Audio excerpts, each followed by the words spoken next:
കാലം മായ്ക്കാത്ത കാൽപ്പാടുകൾ എന്ന പരമ്പരയിലെ പുതിയ എപ്പിസോഡിലേക്ക് സ്വാഗതം. കാലത്തിന് മായ്ക്കാനാവാത്ത കാൽപ്പാടുകൾ ഏറെയില്ലാത്ത നമുക്ക് ജീവിതം കൊണ്ട് അടയാളപ്പെടുത്തി കാലത്തിന് അതീതരായി ജീവിക്കുന്ന മഹാരഥന്മാരുടെ ജീവിത വീതിയിലൂടെയുള്ള ഈ യാത്ര പുതിയ തലമുറയ്ക്ക് പഠിക്കാനും പകർത്താനും ദിശാബോധം വളർത്താനും ഉപകരിക്കുന്നതാണ്. മൺമറഞ്ഞവരുടെ ജീവിതങ്ങൾ മാറ്റിയെഴുതപ്പെട്ടതാണെന്ന് വിശ്വസിക്കപ്പെടുന്നതിനാൽ നാളെ ചരിത്രത്തിൻ്റെ ഭാഗമായേക്കാവുന്ന ചിലരുടെ ജീവിതങ്ങൾ അവരിലൂടെ തന്നെ ലോകം അറിയേണ്ടത് അത്യാവശ്യമാണ്. കള്ളമാണെന്നും കെട്ടിച്ചമച്ചതാണെന്നും പിന്നീട് പറയാതിരിക്കണമെങ്കിൽ അവർ തന്നെ നേരിട്ട് പറയേണ്ടത് അനിവാര്യമാണെന്ന തോന്നലിൽ നിന്നാണ് ജീവിച്ചിരിക്കുന്ന മഹത് വ്യക്തികളെ തേടിയുള്ള സ്പാർക്ക് മീഡിയയുടെ അന്വേഷണ യാത്ര ആരംഭിച്ചത്. ദാരിദ്ര്യത്തിന്റെയും വ്യവസ്ഥതയുടെയും മുമ്പിൽ പകച്ചു നിൽക്കാതെ വഴിപ്പെടാതെ 14-ാമത്തെ വയസ്സിൽ സ്വന്തം വിധി മാറ്റിമറിക്കാൻ ഉറ്റവരെയും ഉടയവരെയും വിട്ട് വിശാലമായ ലോകത്തിലേക്കിറങ്ങി പൊള്ളുന്ന ജീവിത യാഥാർത്ഥ്യങ്ങളെ നേരിട്ടും പ്രതികൂല സാഹചര്യങ്ങളെ അതിജീവിച്ചും ജീവിത സായാഹ്നത്തിലും കർമ്മനിരതനായി നാട്ടുകാരുടെ പ്രിയപ്പെട്ടവനായി ഈ ഉമ്മറക്കോലായിൽ തലയുയർത്തിയിരിക്കുന്ന ഒറീസ ഗംഗാധരൻ എന്നറിയപ്പെടുന്ന പുതുക്കുടിയിൽ ഗംഗാധരൻ എന്ന കണ്ണൂർ ജില്ലയിലെ പാനൂർ മുനിസിപ്പാലിറ്റിയിൽപ്പെട്ട അണിയാരം സ്വദേശിയുടെ കർമ്മപദങ്ങളെയും നേരിട്ട ജീവിത കാഠിന്യങ്ങളെയും കുറിച്ച് അദ്ദേഹത്തിൽ നിന്ന് തന്നെ അറിയാം. അച്ഛൻ്റെയും അമ്മയുടെയും ആദ്യ വിവാഹങ്ങളിലെ അടക്കം 13 മക്കൾ. വറുതിയുടെ കാലത്ത് വിധിയാണെന്ന് കരുതി ജോലിക്കനുസരിച്ച് നീന്താതെ വ്യവസ്ഥിതികളോട് സമരസപ്പെടാതെ താങ്കൾ മാത്രം ഇറങ്ങിത്തിരിച്ച് എങ്ങനെയാണ് അതിന് സാഹചര്യം? ഞാൻ 7ാം ക്ലാസ് പഠിക്കുന്ന സമയത്ത് ഞാൻ അന്ന് തീരുമാനിച്ച് ഞാൻ തോറ്റാലും ജയിച്ചാലും ഞാനിവിടുന്ന് സ്ഥലം വിടും. കൂലിപ്പണിക്കാരായ അച്ഛൻ്റെയും അമ്മയുടെയും കഷ്ടപ്പാടുകൾക്ക് അറുതി വരുത്തണമെന്ന് 9 വയസ്സ് മുതൽ തോന്നിത്തുടങ്ങും. 7ാം ക്ലാസ്സിൽ പഠിത്തം ഉപേക്ഷിച്ച് നാടുവിടുക. കളിച്ചു നടക്കേണ്ട പ്രായത്തിൽ ഭാഷയും സംസ്കാരവും അറിയാത്ത മദിരാശിയിലെത്തി വെളുപ്പിന് 4 മണി മുതൽ 10 മണി വരെ 18 മണിക്കൂർ ജോലി. ചെരുപ്പ് പോലുമില്ലാതെ കത്തുന്ന വെയിലിൽ ചായയുമായി കടകൾ തോറും കയറിയിറങ്ങുക. രാത്രിയിൽ മഞ്ഞും തണുപ്പും കൊതുകിന്റെ കടിയും ഏറ്റ് പാതി മയക്കത്തിൽ പുലരുവോളം കടത്തിണ്ണയിൽ കിടന്നുറങ്ങുക. എന്നിട്ടും മനസ്സുമെടുക്കാതെ വാശിയോടെ മുന്നേറുക. അതിനൊരു കാരണം ഉണ്ടാവുമല്ലോ. കാരണം വെച്ചാൽ വീട്ടിലെ ദാരിദ്ര്യം, പിന്നെ എനിക്ക് അച്ഛനും അമ്മേനും ശരിയായി നോക്കണം എന്നുള്ളൊരാഗ്രഹം. അങ്ങനെ പോകാൻ എന്നെ വിട്ടില്ല ഒരു അമ്മ. അപ്പോൾ അമ്മ പറഞ്ഞ് പോയിക്കോളൂ, പക്ഷേങ്കിലും ഏതെങ്കിലും ഒരു ബന്ധുവിൻ്റെ കൂടെ പോകണം, പുറത്തുള്ള ആളെ കൂടെ നിൽക്കരുന്ന്. അപ്പോഴാണ് എൻ്റെ ഒരു ബന്ധു നാട്ടിൽ വന്നത്, ചെന്നൈയിൽ നിന്ന്. അവർക്ക് 2 ടീ ഷോപ്പ് ഉണ്ടായിരുന്നു.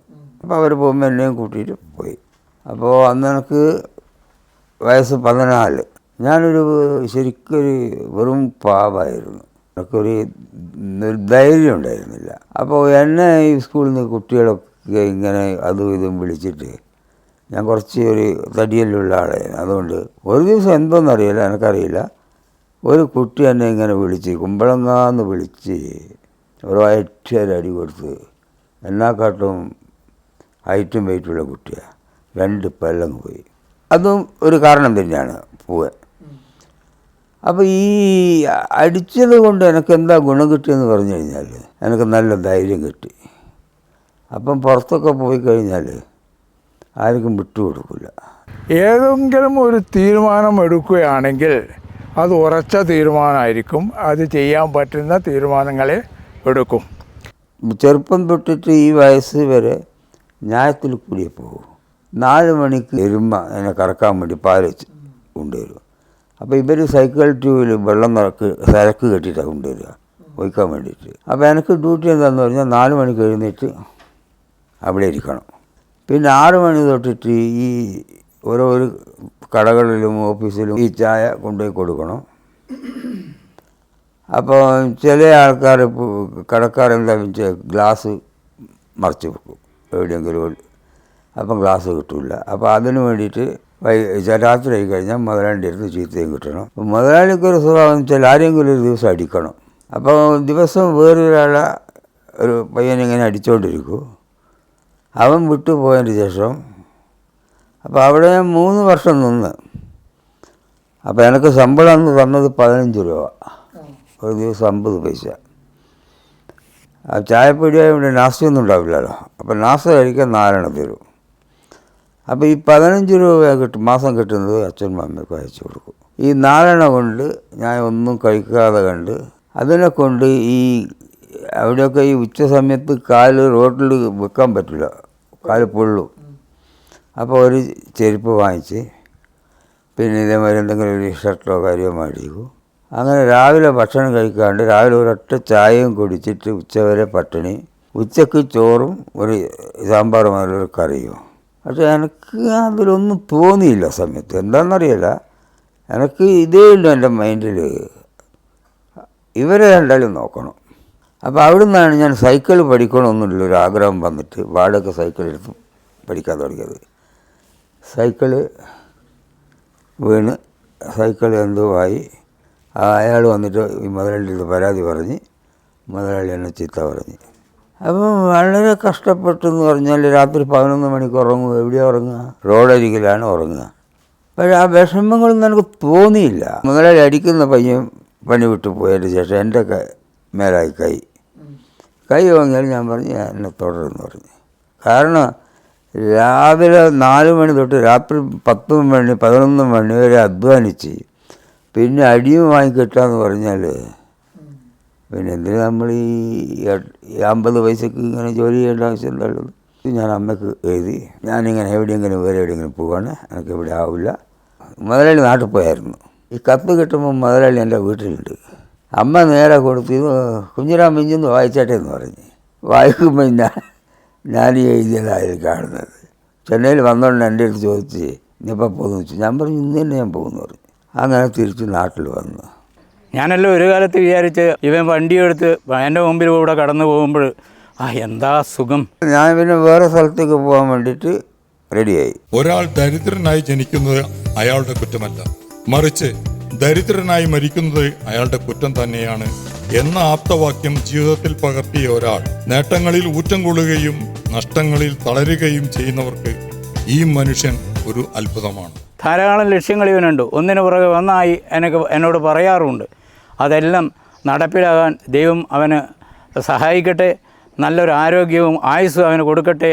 അവിടുന്ന് വേറൊരു ദേശത്തേക്ക് പോകുമ്പോൾ അപ്പം ഇതിനേക്കാൾ ബുദ്ധിമുട്ട് നേരിടുന്നുള്ളൊരു ഭയമൊന്നും ഉണ്ടായിരുന്നില്ല? ഒന്നും ഉണ്ടായിട്ടില്ല. അപ്പോൾ കൽക്കട്ടയിൽ നിന്ന് നമ്മുടെ വീട്ടിൻ്റെ അടുത്തുള്ള ഒരാൾ വന്നായിരുന്നു. അപ്പോൾ അമ്മ അവരെ അടുത്ത് പറഞ്ഞതിന് ശേഷം അവർ പറഞ്ഞ് ശരി ഞാൻ കൂട്ടാമെന്ന് പറഞ്ഞ് അങ്ങനെ കൽക്കട്ടയിൽ ആണ് അങ്ങനെ അവരെ കൂടെ പോയത്. അവരൊക്കെ അവിടെ ഒരു ഹോട്ടലിൽ 2 സ്റ്റേഷനറി കടയുണ്ടായിരുന്നു. നല്ല ബിസിനസ്സുള്ള സ്ഥലമായിരുന്നു. ടേബിൾ തുടക്കുക, പ്ലേറ്റ് എടുക്കുക, പ്ലേറ്റ് കഴുകുക, ഈ ഹോട്ടൽ ലൈനിലുള്ള ഏകദേശം എല്ലാ ജോലിയും അവിടെ നിന്ന് പഠിച്ചു. കാരണം ഇപ്പോൾ ഏത് സ്ഥലത്ത് ആളില്ലെങ്കിലും ഞാൻ അവിടെ പോയി അവരെ ജോലി ചെയ്യും. മുതലാളിൻ്റെ ആ സ്വഭാവം കൊണ്ട് നമുക്ക് പണിയെടുക്കാൻ ഒരു മടിയും ഉണ്ടായിട്ടില്ല. നല്ല വ്യക്തിയായിരുന്നു. ഒരു സാധാരണക്കാരന് എത്രത്തോളം ഉയരത്തിലേക്കാണ് അധ്വാനം കൊണ്ട് പോകാൻ സാധിക്കുക എന്നുള്ളതിൻ്റെ ഏറ്റവും നല്ല ഉദാഹരണമായി ഗംഗേട്ടനെ നമുക്ക് കാണാൻ സാധിക്കും. ജ്യേഷ്ഠൻ്റെ നിർബന്ധം എന്നെ അങ്ങ് ഭുവനേശ്വർ കൊണ്ടുപോകണമെന്ന് പറഞ്ഞിട്ട്. അപ്പോൾ ഇദ്ദേഹം പറഞ്ഞ് ഞാൻ അവനെ അയക്കൂല, അവനെപ്പോൾ ഇവിടുന്ന് പോകണമെന്ന് തോന്നുന്നോ അന്ന് പോയിക്കോട്ടെ, അല്ലാണ്ട് ഞാനായിട്ട് അവനെ ഇവിടുന്ന് അയക്കൂല. ജ്യേഷ്ഠൻ ആ സമയത്ത് 10 കൊല്ലം ജ്യേഷ്ഠൻ എവിടെയാണെന്ന് ആർക്കും അറിയില്ലായിരുന്നു. നാട് വിട്ട് പോയതാണ്. കലായിക്കൊണ്ടെന്ന് പറഞ്ഞ സ്ഥലത്ത് വെസ്റ്റ് ബംഗാളിലത് എയർഫോഴ്സിൻ്റെ ഒരു ക്യാൻറ്റീനിൽ ജോലി ചെയ്ത് കേട്ടെ ഒരു പഴയക്കാരൻ ചാത്തു എന്ന് പറഞ്ഞ ആളായിരുന്നു ക്യാൻറ്റീൻ. ഈ ചാത്തു എന്ന് പറയുന്ന ആൾ നാട്ടിൽ വന്ന് രാഘവൻ ഇന്ന സ്ഥലത്തുണ്ടെന്ന് പറഞ്ഞത്. അപ്പോൾ അതിന് ശേഷം അവിടെ നിന്നെല്ലാം വിട്ട് ഇവിടെ ഒറീസയിൽ ഭുവനേശ്വർ വന്ന്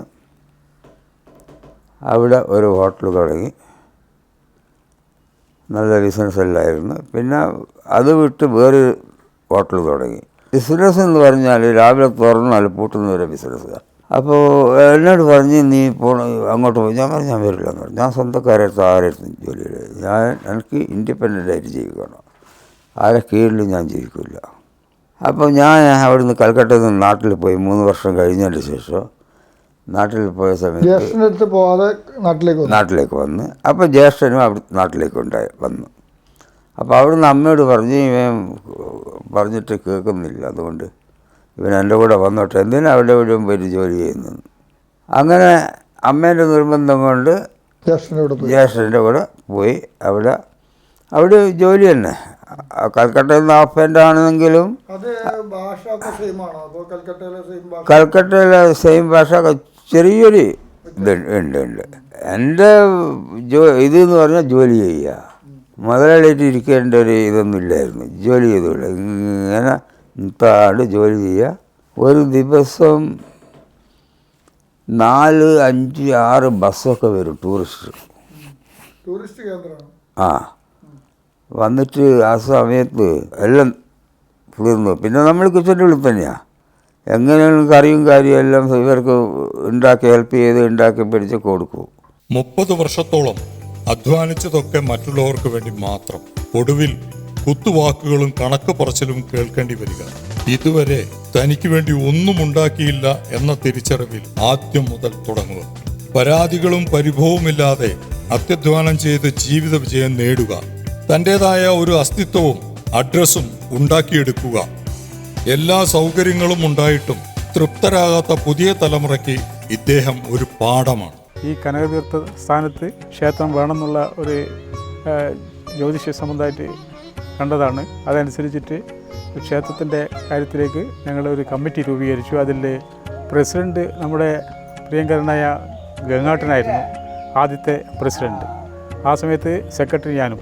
ഗംഗാട്ടൻ വന്നതിന് ശേഷം നമ്മുടെ ക്ഷേത്രത്തിൻ്റെ കാര്യത്തിലേക്ക് വളരെ സ്പീഡായിട്ട് അതിൻ്റെ നിർമ്മാണ പ്രവർത്തനമായിട്ട് മുന്നോട്ട് പോകാൻ കഴിഞ്ഞു. അവർ സ്വന്തം നിലക്കും അത് മാത്രമല്ല അവരെ കുടുംബത്തിൽ നിന്ന് എല്ലാ ആൾക്കാരിൽ നിന്നും സാമ്പത്തികമായിട്ടുള്ള സഹായവും സഹകരണവും കിട്ടിയതുകൊണ്ടും നമുക്ക് ഈ ക്ഷേത്രം നിർമ്മിക്കാൻ എത്രയും പെട്ടെന്ന് നമുക്ക് സാധിച്ചു. അങ്ങനെയാണ് ഈ ക്ഷേത്രം എത്രയും വേഗത്തിൽ മുന്നോട്ട് വന്നതും അതിൻ്റെ പ്രതിഷ്ഠ 2013 പൂർത്തീകരിക്കാനും കഴിഞ്ഞത്. എങ്ങനെ ജനങ്ങളെ സേവിക്കണം എന്നുള്ള ഒരു ചിന്താഗതിയുള്ളൊരു മനുഷ്യനാണ്. ഇപ്പോഴും ചില നിവേദനവുമായിട്ട് എൻ്റെ പുറകെ തന്നെ വന്നിട്ടുണ്ട്, ഇതെങ്ങനെ ചെയ്യണം ഇങ്ങനെ ചെയ്യണം എന്നുള്ളത്. ഞാനിവിടെ എഡിയുമായിട്ട് വർക്ക് ചെയ്ത ഒരു വ്യക്തിയാണ്. I respect him. അപ്പോൾ ജ്യേഷ്ഠൻ്റെ കൂടെ എന്ന് പറഞ്ഞാൽ ഒരു ജ്യേഷ്ഠനെ പോലെ ഒരു മുതലാളിയായിട്ടല്ല തൊഴിലാളിയായിട്ട് തന്നെയാണ് അവിടെ ഉണ്ടായിരുന്നത്. പിന്നെ എങ്ങനെയാണ് അവിടുന്ന് അങ്ങോട്ടുള്ള മാറ്റം എങ്ങനെയാണ് ഉണ്ടായത്? അവിടുന്ന് അങ്ങോട്ടുള്ള മാറ്റമോ അപ്പോൾ ഒരു ബേക്കറി തുടങ്ങി പുതുതായിട്ട്. ജ്യേഷ്ഠൻ തന്നെ. പക്ഷെ അതിൻ്റെ മേൽനോട്ട് എനക്കായിരുന്നു, അതിൻ്റെയും കൂടി. അപ്പോൾ അന്നൊന്നും അവിടെ ജനങ്ങൾ ഒന്നും ബ്രെഡൊന്നും കഴിക്കാറേ ഇല്ല. ഞാൻ കഷ്ടപ്പെട്ട് 2 ബ്രെഡ് കോൺവെൻറ്റ് സ്കൂളിൽ കൊടുക്കും. അണിയാരം ദേശത്ത് സാധാരണക്കാരനിൽ നിന്ന് അത്യാധ്വാനം കൊണ്ട് വളർന്നു വന്ന ഒരാളാണ് ഗംഗാട്ടൻ. പിന്നെ വളരെ ബുദ്ധിമുട്ടിയിട്ട് അതിനെ വളരെ പിക്കപ്പ് ചെയ്തു. എനിക്കൊരു സ്വഭാവമുണ്ട്, അതായത് റിസ്ക് എടുക്കൽ. ബിസിനസ്സിൽ റിസ്ക് എടുക്കുക എന്ന് പറഞ്ഞാൽ, അതായത് ഓടാത്ത ബിസിനസ് ഞാൻ ഓട്ടും. അങ്ങനൊരു കഴിവുണ്ട് എനിക്ക്. അപ്പോൾ ബേക്കറി ഞാൻ നല്ല നിലയിൽ എത്തിച്ചതിന് ശേഷം അത് മാനേജ്മെൻറ്റ് വേറെ ആളെടുത്ത് നമ്മളെ ബന്ധുക്കൾ തന്നെ കൊടുത്ത്. അതിനുശേഷം ജ്യേഷ്ഠൻ പറഞ്ഞ് വെസ്റ്റ് ബംഗാൾ കരപ്പൂർ എന്ന് പറഞ്ഞുള്ള റെയിൽവേ കോളനിയാണ്, അവിടെ പോകാൻ വേണ്ടിയിട്ട് പറഞ്ഞ് അവിടെ ഒരു ഹോട്ടലെടുത്ത്. റെയിൽവേ പരിസരം എന്ന് പറഞ്ഞാൽ ഗുണ്ടായുസങ്ങൾ കൂടുതലുള്ള ഏരിയ ആണല്ലോ. അതെ, അവിടെ വെറും ഗുണ്ടായുസേ ഉള്ളൂ. ഗുണ്ടായുസം എന്ന് പറഞ്ഞു കഴിഞ്ഞാൽ ദിവസം അടിയാണ്, അതിൻ്റെ പിന്നെ പ്രശ്നം തീർക്കൽ. പക്ഷെ അവിടെ എനിക്കൊരു ഗുണം കിട്ടിയത് എന്താണെന്ന് പറഞ്ഞു കഴിഞ്ഞാൽ ജനങ്ങളെ എനിക്ക് സപ്പോർട്ടായിരുന്നു. അതെങ്ങനെ അങ്ങനെ സപ്പോർട്ട് കിട്ടാൻ കാരണം? സപ്പോർട്ട് കിട്ടാൻ കാരണം ആ ഏരിയയിലുള്ള ജനങ്ങളെന്ന് പറഞ്ഞാൽ ഈ മുൻവശം കടയും പിൻവശം വീടുക. അപ്പോൾ ഈ എല്ലാം എവിടെയെങ്കിലും പോയിട്ട് എന്തെങ്കിലും തോണ്ടിയിട്ട് വരും, പോലീസ് വരും. അപ്പോൾ അവരെ ഞാൻ രക്ഷിക്കും എൻ്റെ ഹോട്ടലിൽ താമസിപ്പിച്ചിട്ട്. ക്രിമിനൽ മൈൻഡുള്ള ആളുകൾ കൂടുതലും. ക്രിമിനൽ മൈൻഡുള്ള ആൾക്കാർ. അപ്പോൾ അവരെ ഞാൻ രക്ഷിക്കുന്നത് കൊണ്ട് ആ കൂട്ടർ കംപ്ലീറ്റ് പെണ്ണായാലും ശരി ആണായാലും ശരി എനിക്ക് ഫുൾ സപ്പോർട്ടാണ്. അപ്പോൾ എൻ്റെ അടുത്ത് അന്ന് ഈ അവിടുത്തെ SP വരും, ADM വരും ഭക്ഷണം കഴിക്കാൻ വേണ്ടിയിട്ട്. അപ്പോൾ സെക്യൂരിറ്റി കാര്യമെല്ലാം ഉണ്ടാകും. സ്റ്റേഷനിൽ ഇൻസ്പെക്ടർ വന്നിട്ട് അവിടെ നിൽക്കും ഇവർ വരുന്നവരെ.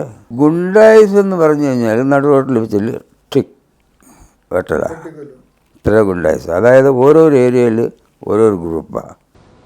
അപ്പോൾ പോലീസ് അതിലൊന്നും ഇടപെടില്ല? പോലീസിന് സാധിക്കില്ല, അത്രക്കും ഉള്ള ഇതാണ്. അതായത് ശരിക്കും ഒരു ക്രിമിനൽ ഏരിയ.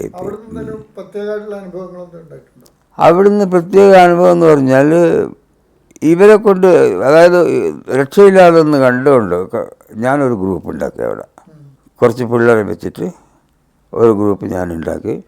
അപ്പം പിന്നെ അടിക്കടി 9 വർഷം അടിക്കടി നടത്തിയിട്ട് ബിസിനസ് ചെയ്ത്. അങ്ങനെ എന്തെങ്കിലും പ്രത്യേകമായിട്ട് ആരെങ്കിലും അടിക്കുക അങ്ങനത്തെ എന്തെങ്കിലും പ്രശ്നങ്ങൾ ഉണ്ടായിട്ടുണ്ടോ? ഹോട്ടലിൽ വന്നിട്ട് പ്രശ്നം ഉണ്ടാക്കിയാൽ ഏത് പറക്കുന്ന കുണ്ടിയായാലും ശരി നമ്മൾ അടിക്കുക ആദ്യം. അപ്പോൾ അവർ തിരിച്ചടിക്കില്ലേ? അവർ തിരിച്ചടിക്കടിക്കില്ല, അവനെ ഒറ്റക്കായിരിക്കുമല്ലോ. നമ്മുടെ ഈ ഹോട്ടലിലെ സ്റ്റാഫ് മുഴുവനും അവനെ പിടിച്ചിട്ടടിക്കും. അപ്പോൾ അവൻ്റെ ആൾക്കാരുണ്ടാവും വരുന്നത് നമ്മളോട് ചോദിക്കാൻ വേണ്ടിയിട്ട്. അപ്പോൾ നമ്മുടെ ഏരിയയിലെ ജനങ്ങൾ അവിടെ തടഞ്ഞു നിർത്തും, പോകാൻ പാടില്ല, അവർ തെറ്റില്ല, നിങ്ങളെടുത്ത തെറ്റ്. അവിടെ പോയി അതായത് സ്ത്രീകളൊക്കെ ഈ കൊടുവാളൊക്കെ എടുത്തിട്ടാണ് വരിക. പിന്നെന്താ ഈ 9 വർഷം കഴിഞ്ഞാൽ നിർത്താൻ കാരണം?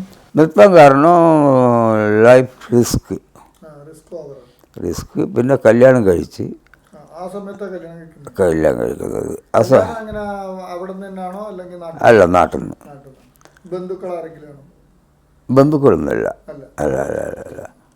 അപ്പോൾ കല്യാണം എന്നെ അമ്മ വന്ന് നിർബന്ധിച്ചതാ. ഗംഗൻ ഒറീസയിലായിരുന്നു. അപ്പോൾ ഒറീസയിൽ നിന്ന് വന്നു കഴിഞ്ഞാൽ ഒരു ഗൾഫുകാർ നാട്ടിൽ വന്നാലുള്ള ഒരു പ്രതി, അന്നേരം ഞാൻ ഗൾഫുകാർ പറ്റിയേ കേട്ടിട്ടുള്ളൂ. ഇങ്ങനെ ഒറീസക്കാർ അതുക്കും മേലെയാണ്. ആരെന്ത് വന്ന് ചോദിച്ചാലും ഗംഗേട്ടൻ ഉദാരമായിട്ട് അവർക്ക് സംഭാവന ചെയ്യുകയും ചെയ്യും. ഞാനൊക്കെ ഒരു ബഹുമാനത്തോടും ഒരു അസൂയോടും കൂടിയാണ് നോക്കിക്കണ്ടത് അദ്ദേഹത്തിൻ്റെ പ്രവർത്തനങ്ങളൊക്കെ. അപ്പോൾ അമ്മ ഒരു പ്രാവശ്യം വന്ന് എന്നോട് പറഞ്ഞു, മോനെ കല്യാണം കഴിക്കണം. ശരി അമ്മ നോക്കിക്കോളൂ, എപ്പോൾ വേണമെങ്കിലും ഞാൻ കഴിക്കാമെന്ന് പറഞ്ഞു. കല്യാണം കഴിഞ്ഞത് 21 വയസ്സിൽ 1980 ഒറീസയിൽ പോയി 15 വർഷം അവിടെ ഉണ്ടായിരുന്നു. പിന്നെ അസുഖം വന്ന് നാട്ടിൽ സെറ്റിലായി, കുട്ടികളെല്ലാം ഇവിടെ കോളേജിൽ ചേർത്ത്. അങ്ങനെ 25-ാം വയസ്സിൽ കല്യാണം കഴിച്ച്. 25 വയസ്സിൻ്റെ ഇടയിലാണ് ഈ കളിയൊക്കെ.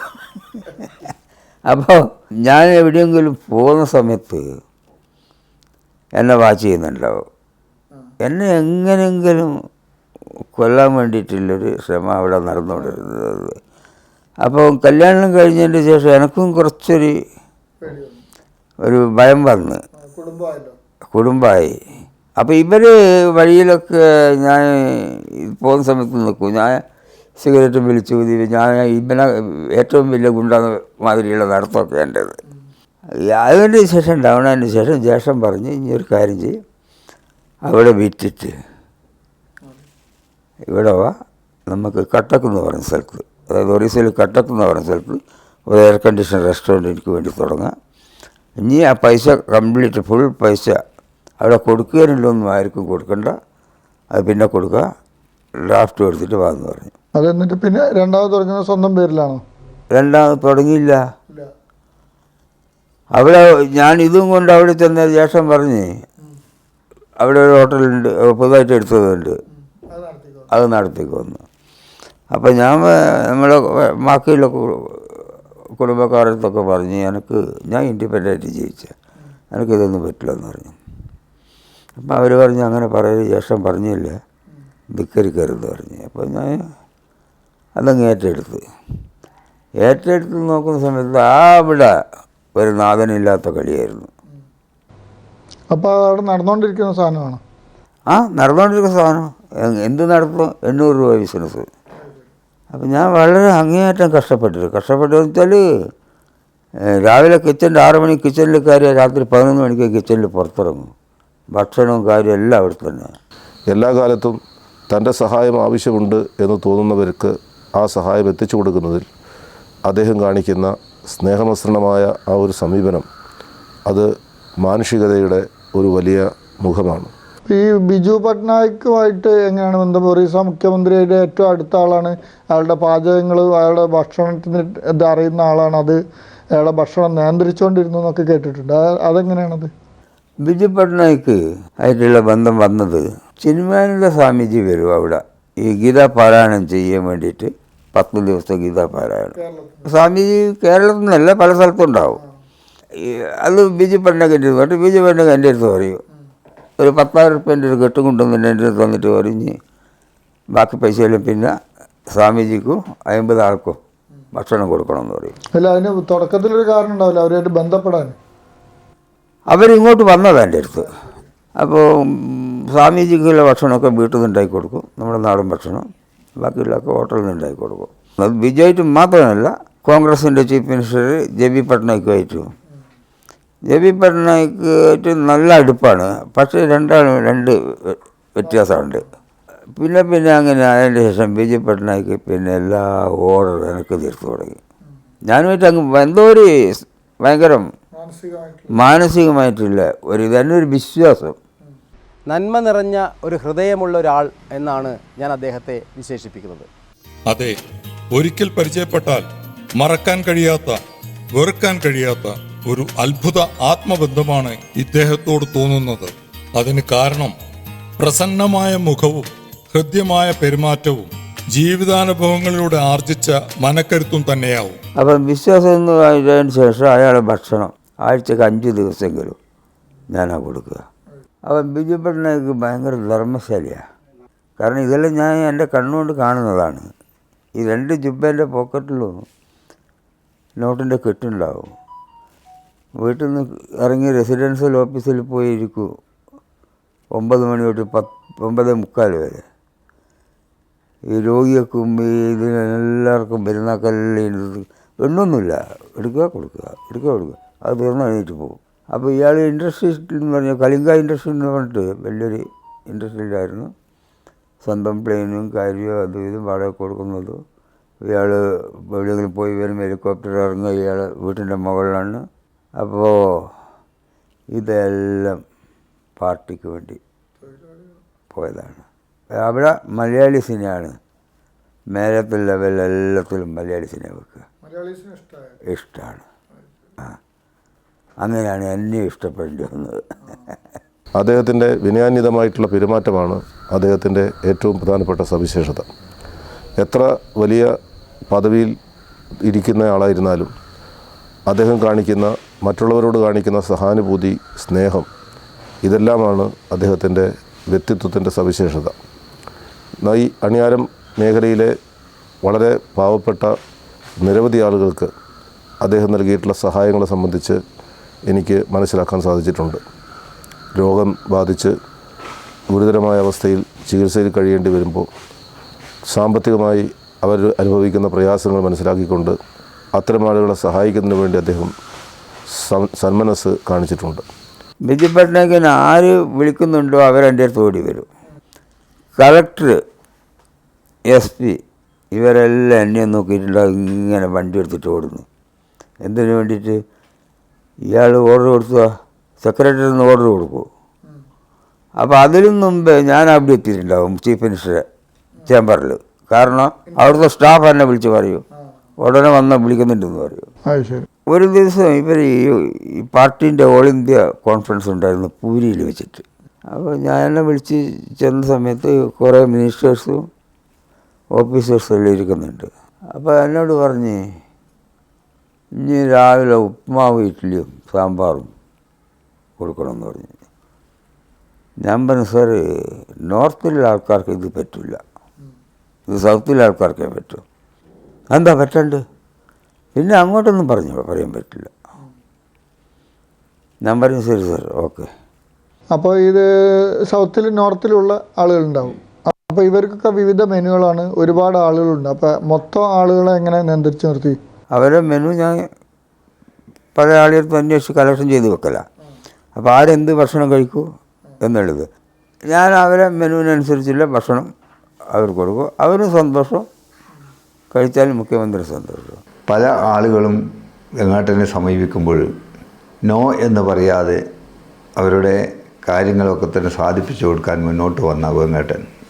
നമ്മുടെ ഗംഗാട്ടൻ്റെ നേതൃത്വത്തിൽ നാട്ടുകാരുടെ സഹകരണത്താലും ഗംഗാട്ടൻ്റെ എല്ലാ കഴിവും ഉപയോഗിച്ച് നമ്മളിവിടെ ആ പ്രാഥമിക ആരോഗ്യ കേന്ദ്രത്തിന് 50 സെൻറ്റ് സ്ഥലം എടുക്കുകയും അവിടെ ഗവൺമെൻറ്റിന് കൈമാറി അതിനുശേഷം ഗവൺമെൻറ് അവിടെ ബിൽഡിംഗ് എടുത്ത് പ്രവർത്തനം നടത്തി.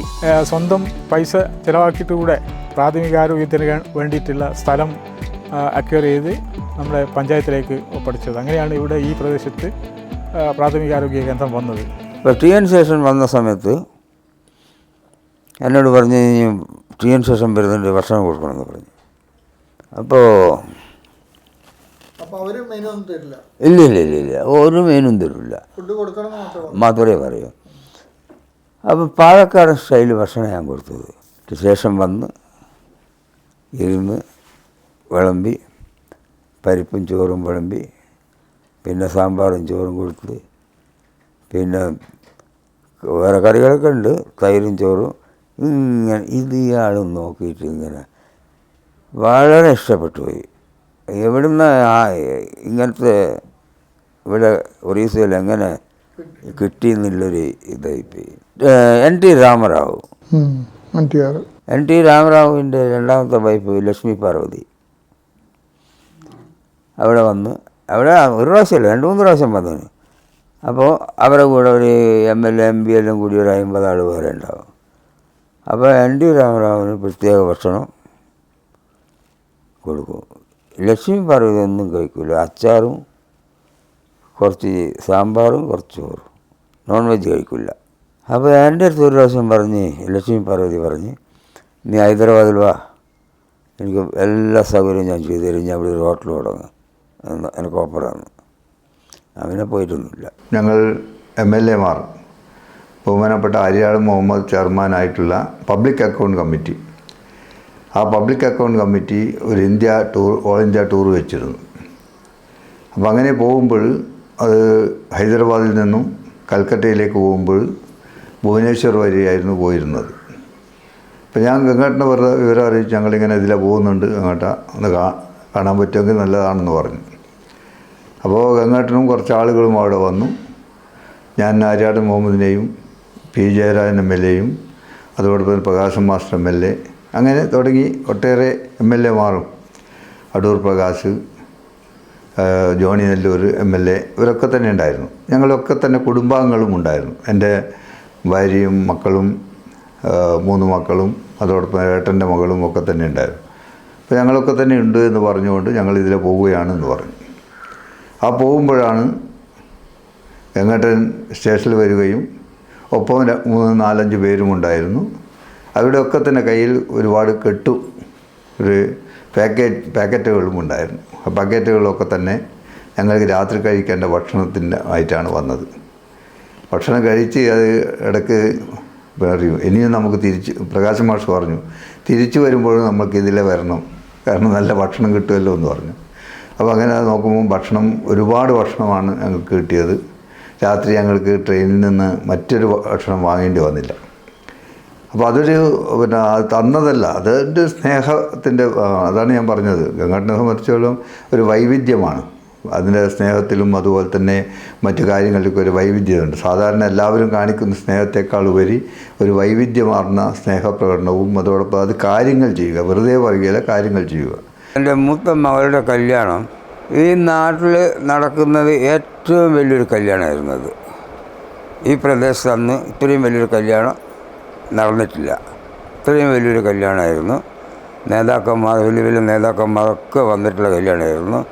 ഒറീസയിൽ നിന്ന് പോലീസ് ഡിപ്പാർട്ട്മെൻറ്റിൻ്റെ ASP വരെ വന്നിരുന്നു. ഈ കേരളത്തിലെ നേതാക്കന്മാർ വരാറുണ്ടോ അവിടെ?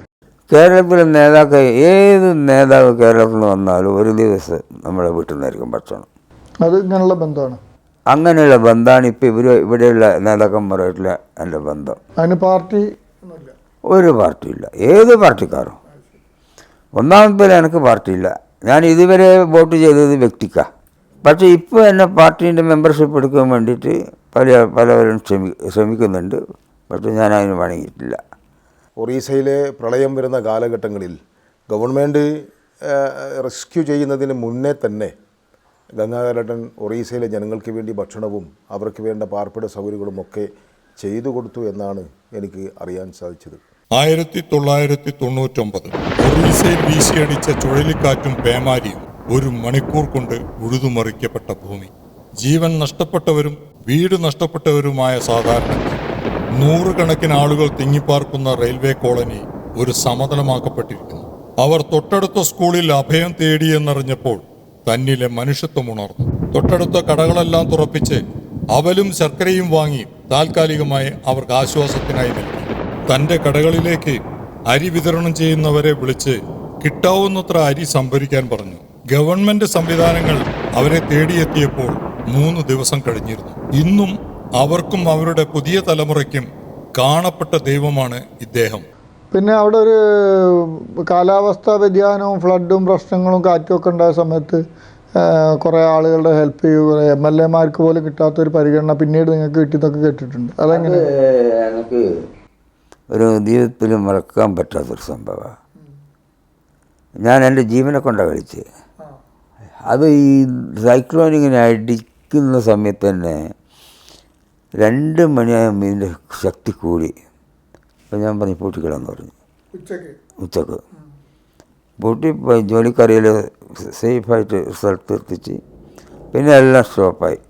കറണ്ടില്ല, ടെലിഫോൺ ലൈനില്ല. ആ റെയിലുണ്ട് 2 സൈഡിൽ ഒരു 1500 കുടുംബമുണ്ട്. നോക്കുമ്പോൾ എല്ലാം നിലം പത്തിയിരിക്കുന്നു. നിലം പത്തിയിരിക്കുന്നു.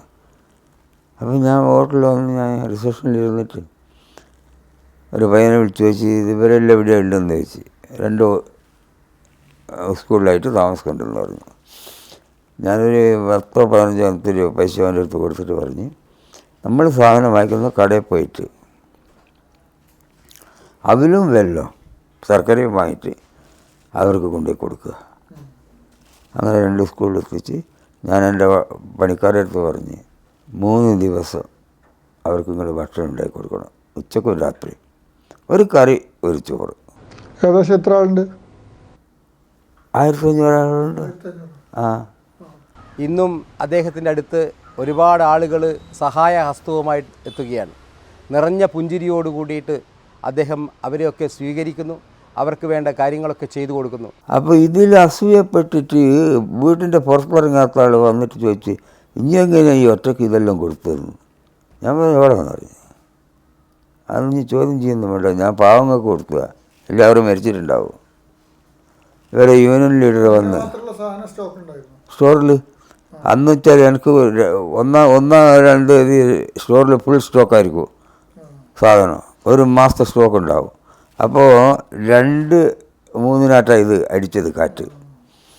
അപ്പോൾ എനിക്ക് എവിടെയും പോകേണ്ടി വന്നില്ല. ആ, ഒറീസയിൽ വലിയൊരു ദുരന്തമുണ്ടായപ്പോൾ തൻ്റെ എല്ലാ വ്യവസായ സ്ഥാപനങ്ങളും അടച്ചു പൂട്ടിക്കൊണ്ട് അവിടുത്തെ മുഴുവൻ ഭക്ഷണ സാധനങ്ങളും പൊതുജനങ്ങൾക്ക് ഫ്രീ ആയി വിതരണം ചെയ്ത് അവിടുത്തെ സർക്കാരിനെ പോലും അമ്പരപ്പിച്ച് സർക്കാരിൻ്റെ നല്ല സർട്ടിഫിക്കറ്റ് വാങ്ങിയ ആ മാന്യദേഹമാണ് എൻ്റെ ഗംഗനായ നാട്ടുകാരുടെ പ്രിയപ്പെട്ട ഗംഗാട്ടൻ.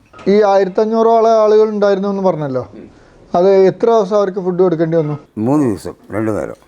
അപ്പം ഈ 3 ദിവസം ആവുന്നവരെ സർക്കാർ സംവിധാനങ്ങളൊന്നും അങ്ങോട്ട് എത്തിയില്ലേ? ഓ ഇല്ല, സർക്കാർ സംവിധാനം 3 ദിവസം കഴിഞ്ഞതിന് ശേഷം എത്തിയത്. അതെന്താ അങ്ങനെ ഉണ്ടാവാൻ കാരണം? ആരും വീട്ടിൽ നിന്ന് പുറത്തിറങ്ങില്ല. അത്രയും ഭയാനകമായിരുന്നു. കാരണം ഓരോരോ ഗ്രാമങ്ങൾ കടലിലേക്ക് പോയി. 4 വർഷത്തിന് ശേഷം ഇപ്പം ഞാൻ അവിടെ പോയായിരുന്നു. ഞാനൊരു 4 ദിവസത്തേക്ക് പോയതാണ്. അപ്പം ഞാൻ രാവിലെ പോയി കഴിഞ്ഞാൽ വൈകുന്നേരം വരും ക്ഷേത്രങ്ങളൊക്കെ പോയിട്ട്. അപ്പം ജനങ്ങൾ എന്നെ കാണാൻ വേണ്ടിയിട്ട് ഇങ്ങനെ വെയിറ്റ് ചെയ്ത് പിന്നെ വരുന്നില്ലെന്ന് കണ്ട് തിരിച്ചു പോകും. അങ്ങനെ കുറേ ആൾക്കാർ വന്നിട്ട് അത്രയൊക്കെ കണ്ട ആൾക്കാർ എന്നോട് പറഞ്ഞു നിങ്ങളിനി ഇവിടുന്ന് പോകാതെ ഇവിടെ തന്നെ പോകണം എന്നിങ്ങനെ നിർബന്ധിച്ചിട്ടാണ്. എന്തിനാണ് നിങ്ങൾ പോകുന്നത്? ഒരുപാട് വിഷമങ്ങൾ കൊണ്ട് അവിടെ എത്തിപ്പെടുന്ന വ്യക്തികൾക്ക് ഒരുപാട് സഹായങ്ങൾ ചെയ്തിരിക്കുന്ന ഒരു വ്യക്തിയാണ് ഗംഗാധരൻ. സർക്കാരിൻ്റെ പ്രതികരണം എങ്ങനെയായിരുന്നു നിങ്ങൾ ഇത് കൊടുത്തതിന്? സർക്കാരിൻ്റെ നല്ല പ്രതികരണം.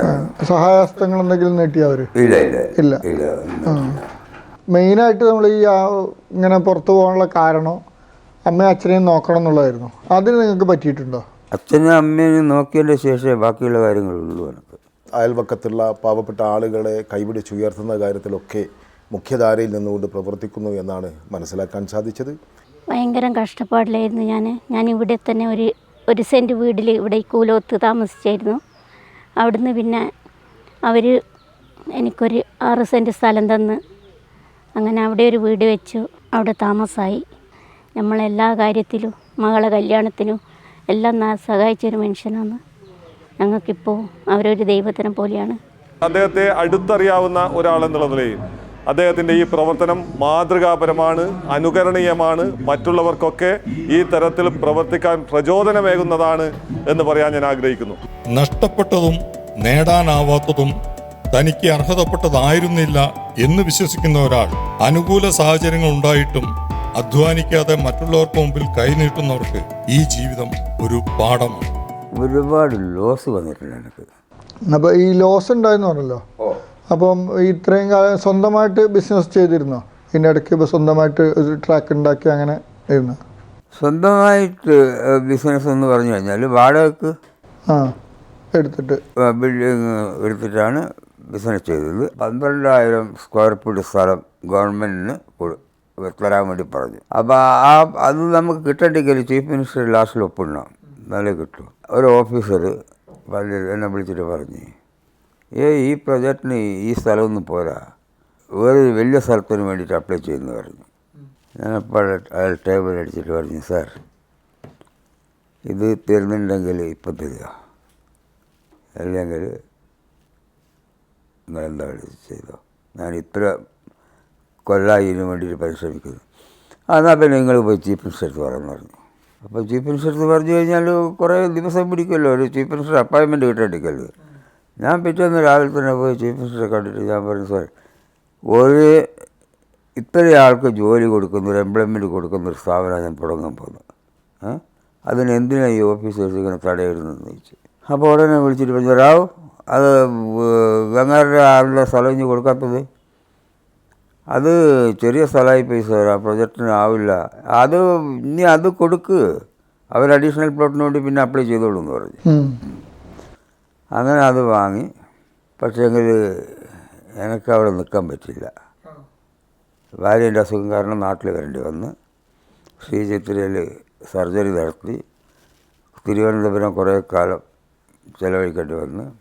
ആ സമയത്താണ് ഇവർ അവിടെ ഒരു ക്യാൻസർ ഹോസ്പിറ്റലിൽ വന്നിട്ട് ആ സ്ഥലം കൂടി അവർക്ക് വേണമെന്ന് പറഞ്ഞിട്ട് എൻ്റെ സ്ഥലം ക്യാൻസൽ ചെയ്യുക. അതായത് ഗവൺമെൻറ്റിൻ്റെ നിയമമുണ്ട് 3 കൊല്ലം കൊണ്ട് പ്രൊജക്റ്റ് തുടങ്ങിയിട്ടില്ലെങ്കിൽ ക്യാൻസൽ ചെയ്യും. അപ്പോൾ അതിൽ ഇൻവെസ്റ്റ് ചെയ്തിരുന്നോ? ഇൻവെസ്റ്റൊന്നും ചെയ്തിട്ടില്ല. അല്ല. അപ്പോൾ നോക്കുമ്പോൾ ക്യാൻസൽ ചെയ്യാൻ വേണ്ടിയിട്ട് ഞാൻ പിന്നെ പെട്ടെന്ന് ഒരു ദിവസം ഇവിടുന്ന് പോയ സമയത്ത് എന്നെ ഓഫീസിൽ നിന്ന് സെക്രട്ടേറിയറ്റിൽ നിന്ന് എടുത്ത് വന്നിട്ട് വരില്ല, നാളെ നിങ്ങളെ ക്യാൻസലായിപ്പോൾ ക്യാൻസലാവും, ചീഫ് മിനിസ്റ്റർ ഫയൽ നാളെ രാവിലെ എത്തുമെന്ന് പറഞ്ഞു. ഞാൻ അവിടുന്ന് നേരെ പോയി. അത് അധികം നീട്ടണ്ട, ഞാൻ ആ കണ്ടൊക്കെ കണ്ട് ചീഫ് സെക്രട്ടറിനെ വിളിച്ച് ഫയറിങ് ചെയ്ത അയാൾ അങ്ങനെ 3 മാസം പിന്നെയും ടൈം വന്നു. എനിക്ക് 3 മാസം ചിലപ്പം തുടങ്ങാൻ പറ്റിയില്ല. പിന്നെ എൻ്റെ അനുജൻ ആ സ്ഥലം വാങ്ങിച്ച് ചെറിയൊരു, അതായത് കുറഞ്ഞത് 3 കോടി ഉറുപ്പിൻ്റെ സ്ഥലം 40 ലക്ഷത്തിന് അവൻ വാങ്ങിച്ച്. എനിക്ക് വേറെ വഴിയൊന്നുമില്ലായിരുന്നു. വേറൊരു ഏക്കർ സ്ഥലം ഉണ്ടായിരുന്നു അവിടെ എനിക്ക്. അത് ഞാനവിടെ ഇല്ലാത്തതിൻ്റെ കാരണം കേട്ടോ, അവിടെ വിൽക്കാൻ പറ്റാത്ത പാർട്ടിൻ്റെ അടുത്താണ് ഞാൻ എടുത്തത്. അവർക്ക് നമ്മൾ വാങ്ങാൻ പാടില്ല അവരുടെ അടുത്ത് നിന്ന്, അതറിയാണ്ട് വാങ്ങിപ്പോയതാണ്. അവൻ വേറെയൊക്കെ വിറ്റ്. അങ്ങനെ ഒരുപാട് നഷ്ടം. പിന്നെ ഭാര്യേൻ്റെ അസുഖത്തിലും എൻ്റെ അസുഖത്തിലും കണക്കില്ലാത്ത പൈസ, അതിൻ്റെ കണക്കൊന്നും ഞാൻ വെച്ചിട്ടില്ല. ഇങ്ങനെ ഒരു ഇത് കേട്ടില്ല, മരിച്ചുപോയി എന്നിട്ട് ജീവിച്ചു എന്ന് പറഞ്ഞിട്ട്, അത് എന്തായിരുന്നു ആ സംഭവം? അത് ഭാര്യ എല്ലാവരും പറയും അവൾ ഇനി ജീവിക്കില്ല, അടുത്ത് തന്നെ മരിക്കൂ എന്ന് പറഞ്ഞ് ഭാര്യേൻ്റെ സ്ഥിതിയൊക്കെ നോക്കുന്ന സമയത്ത്, അപ്പോൾ അതിൻ്റെ മുകളിൽ ഞാൻ എൻ്റെ വാശീൻ്റെ മുകളിൽ ഞാൻ, അതായത് ഒന്നുമില്ല, പൈസ വാരി എറിയുക ചെയ്തത്. നിങ്ങൾക്ക് എന്തോ അസുഖം ഉണ്ടായിരുന്നു? എനിക്ക് ഹാർട്ടിൻ്റെ പ്രോബ്ലം വന്ന് പിന്നെ ഓരോരോ അസുഖം ഇങ്ങനെ കൂടി വന്ന്. പക്ഷേ ഒരു കാര്യം എന്താണെന്ന് പറഞ്ഞാൽ ഈ പ്രശ്നത്തിൽ നിന്നെല്ലാം ഞാൻ പിടിച്ചു നിന്ന്, ആർക്കും നിൽക്കാൻ പറ്റാത്തൊരു പ്രശ്നമാണ് ഇതെല്ലാം. ഞാൻ പക്ഷേ ഇതുവരെ പിടിച്ചു നിന്നതിന്. നല്ല മനസ്സുള്ളവർക്ക് മാത്രമേ നല്ല രീതിയിൽ ചാരിറ്റി ചെയ്യാൻ സാധിക്കുകയുള്ളൂ എന്ന് നമുക്ക് ഇവർക്കും അറിയാം. ആ കൂട്ടത്തിലുള്ള ഒരാളാണ് പ്രിയപ്പെട്ട ഗംഗാധരേട്ടൻ. ഏതൊരു മനുഷ്യൻ്റെ വിജയത്തിന് പിന്നിലും ഒരു സഹായമോ താങ്ങോ തണലോ ഉണ്ടാവും. പക്ഷേ ഇദ്ദേഹത്തിൻ്റെ ജീവിതത്തിൽ അങ്ങനെയൊന്നും ഉണ്ടായിരുന്നില്ല. ഒറീസയിലുള്ള സമയത്തായാലും എല്ലാ പ്രവർത്തനങ്ങളിലും ഉണ്ട്. ബാക്കിൽ നിന്നുകൊണ്ട്. ഇപ്പോൾ വന്നതിന് ശേഷം എല്ലാവരുടെ മുൻപന്തിയിലും ഗംഗാട്ടനില്ലാതെ ഇവിടെ ഒരു കാര്യവും നടക്കില്ല എന്നുള്ള ഒരു സ്ഥിതിയിലായിട്ടുണ്ട്. എല്ലാത്തിനും ഗംഗാട്ടമ്മ റോഡായാലും ആസ്പത്രി ആയാലും. ഈ കൂലോത്ത് ശാസ്തപ്പൻകാവ് തന്നെ ഇത്രത്തോളം അഭിവൃദ്ധി പ്രാപിച്ചത് ഈ ഗംഗൻ്റെ ഒരു അത്യുത്സാഹം കൊണ്ട് മാത്രമാണ്. ഇപ്പോഴൊന്നും റോഡില്ലായിരുന്നു. സ്വന്തം കീശയിൽ നിന്ന് പൈസ എടുത്തിട്ടാണ് മൂപ്പറ കാർ ഓടിക്കാനുള്ള റോഡ് എപ്പോഴും വൃത്തിയായിക്കൊണ്ടിരിക്കും. അതിനനുസരിച്ച് പിന്നെ വരുമ്പോൾ മഴയത്ത് റോഡ് പൊട്ടിയിട്ടുണ്ടാകും, വീണ്ടും നന്നാക്കും. അങ്ങനെ സ്വന്തം കാശ് കുറേ മുടക്കിയിട്ട് സഞ്ചാരയോഗ്യമാക്കിയിട്ടുണ്ട്. നമ്മുടെ ഈ കൂലോത്ത് ശാസ്തപ്പൻകാവിന് നമ്മൾക്ക് സ്വന്തമായിട്ട് സ്ഥലമില്ലാത്തപ്പോൾ ആദ്യമായിട്ട് 1 സെൻറ്റ് സ്ഥലത്തിനുള്ള സംഭാവന ഗംഗാട്ടൻ തന്നുകൊണ്ട് തന്നെ ഞങ്ങളതിൻ്റെ പ്രവർത്തനം നടത്തുകയും 2 മാസം കൊണ്ട് 11 സെൻറ്റ് സ്ഥലം നമ്മുടെ കൂലോത്ത് ശാസ്തപ്പൻകാവിൻ ക്ഷേത്രത്തിന് നമ്മൾ എടുക്കുകയും അത് രജിസ്റ്റർ ചെയ്ത് ക്ഷേത്ര കമ്മിറ്റിയെ ഏൽപ്പിക്കുകയും ചെയ്തു. ദൈവഭക്തനാണോ? ഞാൻ ദൈവഭക്തൻ എന്ന് പറഞ്ഞാൽ അങ്ങേയറ്റം ദൈവഭക്തനായിരുന്നു. പക്ഷെ പിന്നെ ഭക്തിയില്ലാതായി വിട്ടു. ആ കാരണം എനിക്ക് ഈ സർജറിക്ക് എനിക്ക് 1 മാസം വരെ ഭക്ഷണമില്ല, വെള്ളമില്ല, ഒന്നുമില്ല. ഇങ്ങനെ ഒറ്റ കിടന്ന 2 കൈയും തൂക്കിയിട്ടിട്ട് ഇങ്ങനെ വെച്ചിട്ട്. കാരണം ഈ കയ്യിൽ ഗ്ലൂക്കോസ് കയറ്റുന്നു, ഈ കയ്യിൽ മരുന്ന് കയറ്റുന്നു. അപ്പോൾ എന്താ ഹാർട്ടിൻ്റെ സർജറി? അല്ലല്ല, ഈ പിത്തസഞ്ചി പഴുപ്പ് വന്നിട്ട് 1 മാസം വരെ ഞാൻ ബേബി കിടന്ന് വെള്ളമില്ല, നനച്ചു തരും ഇവിടെ. അപ്പം ഞാൻ ആലോചിച്ച് ഞാൻ ഡിസ്ചാർജായി വന്ന് ഒരു 3 ദിവസം കഴിഞ്ഞതിന് ശേഷം ഞാൻ പൂജിച്ച ദൈവങ്ങളെ ഫോട്ടോ ഒക്കെ കൊണ്ടുപോയിട്ട് പുഴയിൽ ഒഴുക്കി. അന്ന് തൊട്ടിട്ട് ഞാനത് വിട്ട് ഒരമ്പലത്തിലോരോ കാര്യങ്ങളൊന്നും പോക്കല്ല. ഇപ്പം അടുത്ത് പിന്നെ രണ്ടാമത് പ്രവേശനം തുടങ്ങി. ഞാൻ ഇത്രയും ദൈവങ്ങൾക്ക് വേണ്ടി കൊടുത്ത്, ഇത്രയും പ്രാർത്ഥിച്ച്, ഇത്രയും ഇതും ചെയ്തിട്ട് എനിക്ക് ഗതി വന്നല്ലോ എന്നുള്ളൊരു ചിന്തയായിപ്പോയി എനിക്ക്. പിന്നെ ഇപ്പോൾ വീണ്ടും അതിലേക്ക് വരാൻ കാരണം ഈ റിക്കവറി വന്നതിൻ്റെ പേരിലും പിന്നെ മാനസികമായിട്ടൊരു പരിവർത്തനം വന്നതാണ്. അപ്പോൾ അതുകൊണ്ട് ആണ് ഇപ്പോൾ രണ്ടാമത്. ഈ സാധാരണ പ്രവാസികളായിട്ട് ജീവിക്കുന്ന ആളുകൾക്ക് നാട്ടിൽ ഫ്രണ്ട്സും ഒന്നും ഉണ്ടാവാറില്ല. അങ്ങനെ അനുഭവം ഉണ്ടോ? കാരണം ഒരു അപരിചിതനായിട്ടാണ് എപ്പോഴും വന്നു പോവുക, ആരോടും അങ്ങനെയാണോ? അങ്ങനെയാണ്. അതായത് എനിക്ക് ഇവിടെ ആരും ഉണ്ടായിട്ടില്ല. പിന്നെ ഫ്രണ്ട്സ് എന്ന് പറഞ്ഞിട്ട് ഞാൻ അറിഞ്ഞെടുത്തില്ലോളം ഇവിടെ ഒരു ഫ്രണ്ട്സ് വേണ്ടിക്കല് ഇത് വേണം, ഇതില്ലാത്ത ഇവിടെ ഫ്രണ്ട്സിനെ കിട്ടും.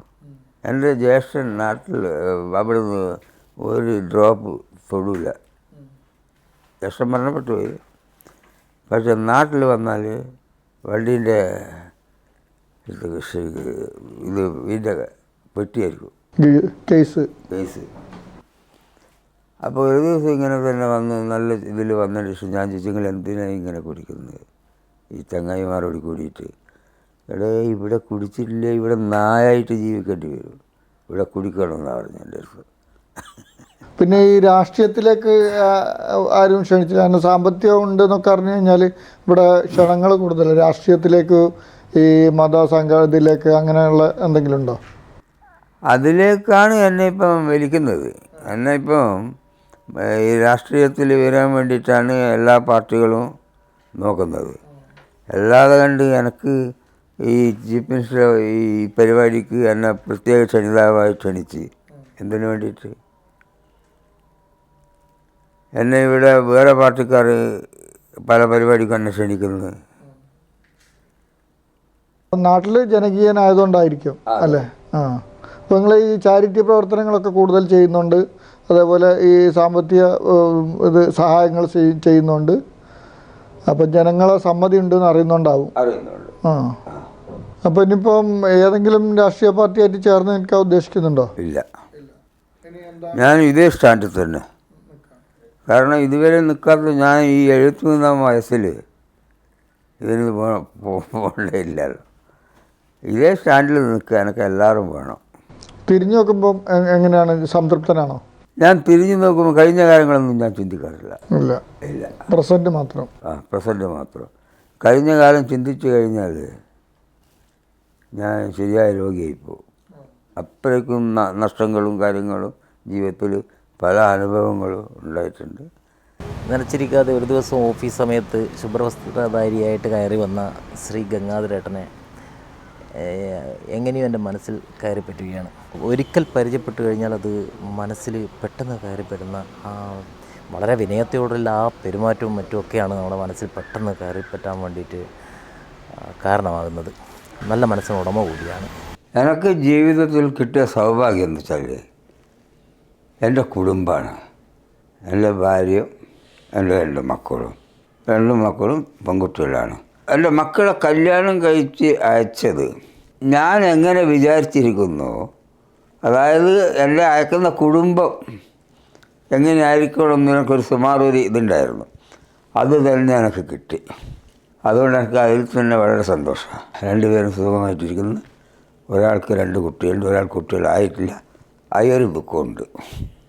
എനിക്ക് നാട്ടിൽ ഇവിടെ കുറച്ച് ആൾക്കാരുണ്ട്, അതായത് അങ്ങേയറ്റം സ്നേഹിക്കുന്നതും എനിക്ക് വേണ്ടി എന്തും ചെയ്യുന്നതും. എനിക്കൊരു രോഗം വന്ന് കിടന്നു കഴിഞ്ഞാൽ അവരുടനെ ഓടും അമ്പലങ്ങളിൽ പ്രാർത്ഥന. എനിക്ക് സാമ്പത്തികമായിട്ട് ബുദ്ധിമുട്ട് വന്നാൽ താലി വരെ കഴിച്ച് വെച്ച് പൈസ എനിക്ക്. അങ്ങനെയുള്ള കുറച്ച് പുറത്തുള്ള ആൾക്കാരുണ്ട്. പിന്നെ എനിക്ക് അങ്ങനെ ശത്രുക്കളൊന്നുമില്ല. ഞാൻ മരിക്കുന്ന സമയത്ത് ഒരു ബാധ്യത ആയിരിക്കും വെക്കില്ല.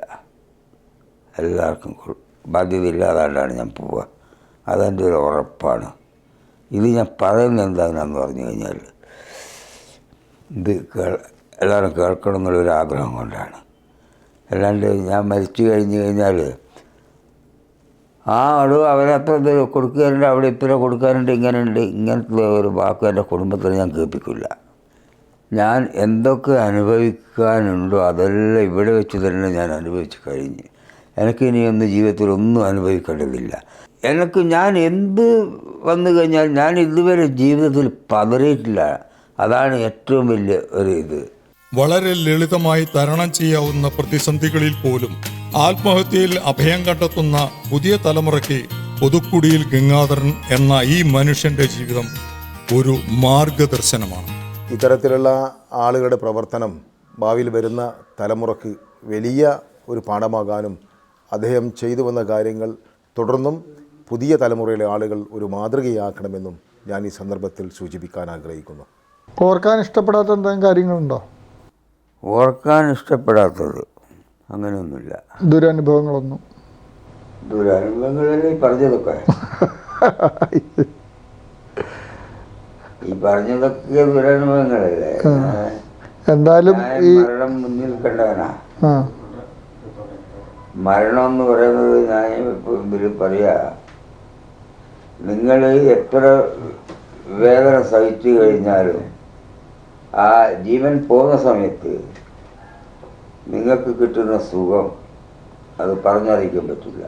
അതെങ്ങനെ അറിയാം? അത് ഞാൻ മരണം കണ്ടുകൊണ്ട്. ഞാൻ എൻജിയോപ്ലാസ്റ്റി ചെന്നൈ മദ്രാസ് മെഡിക്കൽ മിഷൻ ചെയ്യുന്ന സമയത്ത് ഇതിങ്ങനെ കയറ്റുക ഇവർ. അതായത് ഫ്രാൻസിൽ നിന്ന് വന്ന ഡോക്ടറാണ് ചെയ്യുന്നത്. അവിടെ 2 ഡോക്ടർമാരും ഫ്രാൻസിൽ നിന്ന് കൊണ്ടുവന്ന സ്റ്റണ്ട് ഇതിങ്ങനെ കയറിയിട്ട് പോകുമ്പോൾ ബ്ലോക്കായിപ്പോയി. കയറ്റുമ്പോൾ തന്നെ ബ്ലോക്കായി. അപ്പം ബ്ലോക്കാകുമ്പോൾ എനിക്ക് പിന്നെ എന്തെല്ലോ ഒരു നല്ലൊരു സുഖം തോന്നി എനിക്ക്. അപ്പം ഞാൻ ആ സുഖത്തിൽ ഞാൻ ഡോക്ടറെ ചോദിച്ചു, ഡോക്ടറെ 100% ബ്ലോക്കല്ലേ? ഡോക്ടർ പറഞ്ഞു, അങ്ങനെയൊന്നും പറയരുത്, ബ്ലോക്കൊന്നുമില്ല. പിന്നെ ഇടിച്ച് ഇവർ ആ ബ്ലോക്ക് പോയി, സാധനം പോയി, തിരിച്ചു വന്നു. ആ മരണത്തിൽ നിന്ന് തിരിച്ചു വന്നു. അങ്ങനെ ഈ ശരിക്കും അനുഭവപ്പെട്ട് ഒരു സുഖമാണ് അനുഭവപ്പെട്ടത്. സുഖം എന്ന് പറഞ്ഞാലും ഒരു നമുക്ക് പറഞ്ഞിട്ട് അറിയിക്കാൻ പറ്റില്ല. അങ്ങനെയുള്ളൊരു സംഭവമായിരുന്നു അത്. ഞാൻ എവിടെയോ ഇങ്ങനെ ഇതായിട്ടുള്ളൊരു ഭയങ്കര സംഭവമായിരുന്നു.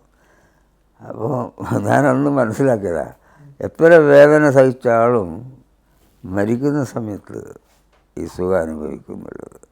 അത് ആദ്യമായിട്ടുള്ളൊരു അനുഭവം. ഒരാൾ അങ്ങനെ പറയാറില്ല.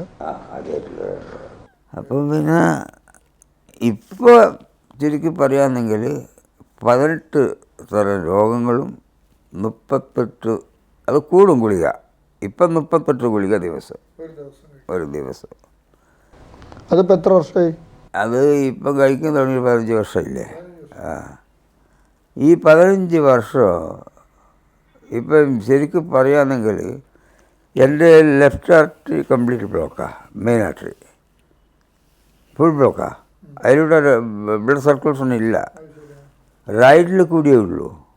ആ റൈറ്റ് എന്ന് ബ്ലോക്കാകുന്നു അന്ന് ഞാൻ പോയി. അപ്പോൾ ആ റൈറ്റ് ബ്ലോക്കാകാണ്ട് ഇങ്ങനെ അതിനെ കൊണ്ട് നടക്കുക. എന്നിട്ട് നിർത്തി എവിടെ ഇരിക്കുന്നൊന്നുമില്ല. ഇരുന്ന് കഴിഞ്ഞാൽ പോയില്ലേ. എനിക്ക് ഈ പാർക്കിൻസൺസ് ഉള്ളത് കൊണ്ട് ഈ തലച്ചോറ് എപ്പം വർക്ക് ചെയ്യണം, ഇല്ലെങ്കിൽ ഓർമ്മശക്തി നഷ്ടപ്പെട്ടു പോകും. അപ്പോൾ എന്തെങ്കിലും ഒന്നിക്കലും വായന, അല്ലെങ്കിൽ എന്തെങ്കിലും ചെയ്തുകൊണ്ടിരിക്കുക, അല്ലെങ്കിൽ എന്തെങ്കിലും ഇതിങ്ങനെ വർക്കായിക്കൊണ്ടിരിക്കുകയാണ്. ഇതിനെ വിശ്രമം കൊടുക്കരുത്. അതാണ് അതിൻ്റെ ഒരു ഇത്. പക്ഷേങ്കിൽ ഇത് ഒരു ഡോക്ടറും എൻ്റെ അടുത്ത് പറഞ്ഞിട്ടില്ല. ഡോക്ടർമാർ എല്ലാം ഒന്നും പറയില്ലല്ലോ. എന്തായാലും ഒരു അത്ഭുത മനുഷ്യരാണെന്നാണ് എനിക്ക് തോന്നുന്നത്. കാരണം ഒരാളും ഒരു അസുഖം വന്ന് ഇങ്ങനെ ഒരു ആയിക്കഴിഞ്ഞാൽ എല്ലാവരും വീട്ടിലിരിക്കും, പിന്നെ ഒന്നിനും പോവില്ല. ഇപ്പോൾ അസുഖം വന്നു കഴിഞ്ഞാൽ ഇപ്പോൾ എനിക്ക് രാവിലെ എഴുന്നേൽക്കുന്ന സമയത്ത് ശരീരം മുഴുവനും വേദനയായിരിക്കും.